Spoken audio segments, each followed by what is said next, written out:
mahalaga po sa akin yung katulad nito na inaano na po sa Kongreso yung patayan ng war on drugs sa Duterte.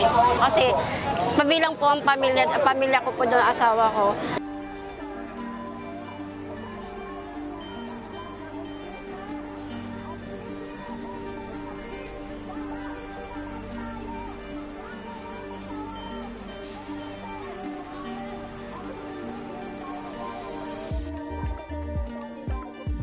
Based on our record, Your Honor, we have 59 incidents of outright denials of our request or subpoena. 59. We have 63 incidents of lack of response. Well, what do you mean outright denial? So, tinanggihan po agad.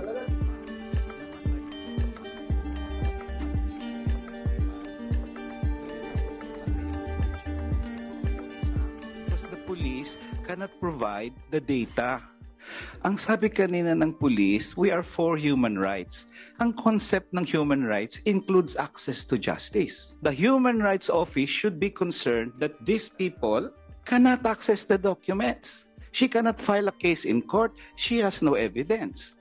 A violation ng human rights yan. Talagang nawala na po kami ng tiwala. 7 years na hong namatay yung aking mga anak.